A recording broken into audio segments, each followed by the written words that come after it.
بسم اللہ الرحمن الرحیم۔ شروع اللہ کے بابرکت نام سے جو بڑا مہربان نہایت رحم کرنے والا ہے۔ اس ویڈیو میں قارون کے بارے میں مکمل تفصیل آپ کو بتائیں گے کہ قارون حضرت موسیٰ علیہ السلام کا رشتہ دار تھا۔ اس نے حضرت موسیٰ علیہ السلام کے دین کو اپنا بھی لیا تھا اور وہ 5 وقت کی نماز بھی پڑھا کرتا تھا، لیکن عقیدے کا کمزور انسان تھا، مکمل ایمان نہیں رکھتا تھا۔ وہ چاہتا تھا کہ لوگ اس سے خوش فہمی رکھیں۔ قارون فصلوں کو سستا خرید لیتا اور بعد میں ان کو مہنگے داموں میں بیچتا، تمام معاملات میں دھوکہ اور بے انصافی سے کام کرتا، سود کھاتا اور انتہا سے زیادہ لوگوں پر ظلم کرتا تھا۔ اس طرح اس نے بہت زیادہ دولت اکٹھی کر لی تھی۔ اس دولت کو ہر چیز سے زیادہ عزیز رکھتا تھا اور وہ اس دولت کی وجہ سے بہت زیادہ غرور و تکبر کیا کرتا تھا۔ پیارے دوستو، جس نے بھی اللہ کی دی ہوئی نعمت پر غرور و تکبر کیا، اللہ تعالیٰ نے اسے عبرت کا نشان بنا دیا۔ قارون کے ساتھ بھی ایسا ہی کچھ ہوا۔ جس نے دولت کی بنا پر غرور اور تکبر میں مبتلا ہو کر عبرت ناک سزا پائی۔ اللہ تعالیٰ کا ارشاد ہے کہ قارون حضرت موسیٰ کی قوم میں سے تھا اور ان پر ظلم کرتا تھا، اور ہم نے اس کو انتہائی سے زیادہ خزانے دیے تھے کہ ان کی چابیاں ایک طاقتور جماعت کو اکٹھا اٹھانی پڑتی تھی۔ اور جب اس کی قوم نے اس سے کہا کہ اللہ تعالیٰ اترانے والوں کو پسند نہیں کرتا، اور جو مال اللہ نے عطا کیا ہے اس سے آخرت کی بھلائی طلب کرو، اور جیسے اللہ نے تجھ سے بھلائی کی ہے ویسے تو بھی لوگوں سے بھلائی کیا کر، اور ملک میں فساد نہ پیدا کیا کر، کیونکہ اللہ تعالیٰ فساد پیدا کرنے والوں کو دوست نہیں رکھتا۔ قارون بولا، یہ مال مجھے میری بھلائی کی وجہ سے ملا ہے۔ تو اس کی قوم نے کہا، کیا تمہیں پتہ نہیں کہ اللہ تعالیٰ نے اس سے پہلے کتنی قوموں کو ہلاک کر ڈالا جو اس سے بھی زیادہ قوت میں بڑھ کر تھی اور جماعت میں بڑی تھی، اور گناہ گاروں سے کیا اس کے گناہوں کے بارے میں نہیں پوچھا جائے گا۔ پھر ایک دن قارون بڑی رئیس اور ٹھاٹھے سے اپنی قوم کے سامنے نکلا۔ جو لوگ دنیا کی زندگی کے طلبگار تھے کہنے لگے، جیسا مال و مرتبہ قارون کو ملا ہے کاش ہمیں بھی ایسا مل جائے، وہ تو بہت ہی خوش نصیب ہے۔ اور جن لوگوں کو علم دیا گیا تھا وہ کہنے لگے، ہمیں بہت افسوس ہو رہا ہے کہ اس گھٹیا سوچ پر۔ نیک کاروں کے لیے جو ثواب اللہ تعالیٰ نے رکھا ہے وہ اس سے کئی گنا بہتر ہے، اور وہ صبر کرنے والوں کو ہی ملے گا۔ قرآن میں اللہ تعالیٰ نے قارون کا ذکر کچھ یوں ارشاد فرمایا ہے۔ سورہ کبوت میں عادی اور سمود کا ذکر کرتے ہوئے فرمایا گیا ہے کہ قارون، فرعون، ہامان کو ہم نے تباہ کر دیا۔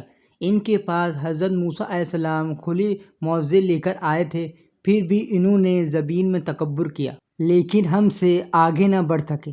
پھر ہر ایک کو ہم نے اس کے گناہوں کی سزا دی۔ ان سے بعض کو ہم نے پتھروں کی بارش برسائی اور بعض کو ہم نے زوردار سخت آواز میں دبوچ لیا، اور بعض کو ہم نے زمین میں دھسا دیا، اور ان میں بعض کو ہم نے ڈبا دیا۔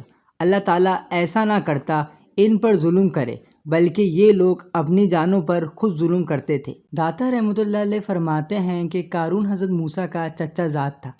یہ توریت کو ایک جذبے سے تلاوت کرتا تھا کہ لوگ اس کو منور کہتے تھے۔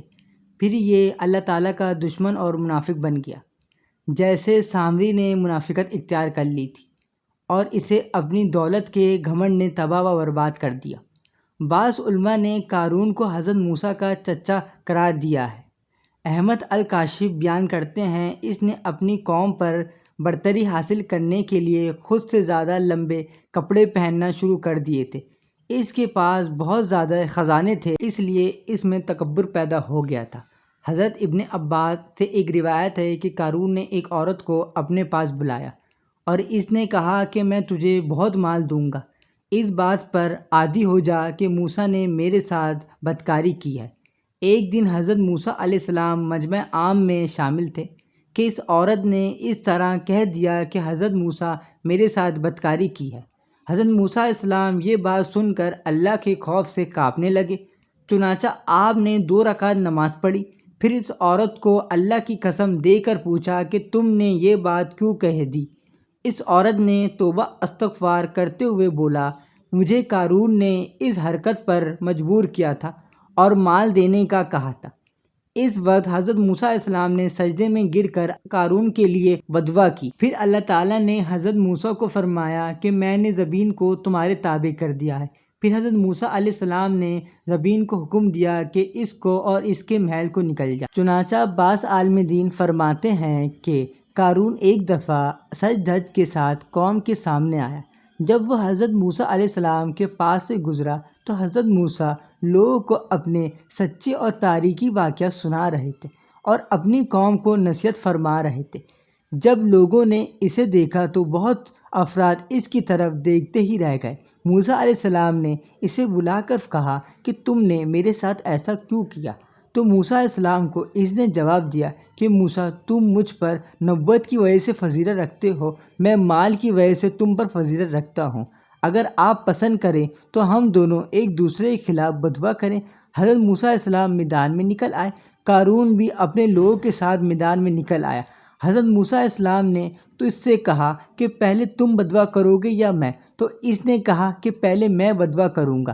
حضرت موسیٰ علیہ السلام کے خلاف اس نے بدعا کی مگر وہ قبول نہ ہوئی۔ پھر حضرت موسیٰ علیہ السلام نے فرمایا اب میں بدعا کروں گا۔ قارون نے کہا کرو۔ پھر حضرت موسیٰ نے فرمایا اے اللہ زمین کو حکم دے کہ آج وہ میری اطاعت کرے۔ اللہ تعالیٰ نے وحی دی کہ میں نے زمین کو حکم دے دیا۔ پھر حضرت موسیٰ علیہ السلام نے فرمایا اے زمین اسے پکڑ لے۔ زمین نے قارون اور اس کے ساتھیوں کو قدموں تک پکڑ لیا اور پھر آپ نے فرمایا پکڑ لے۔ پھر زمین نے گھٹنوں تک پکڑ لیا۔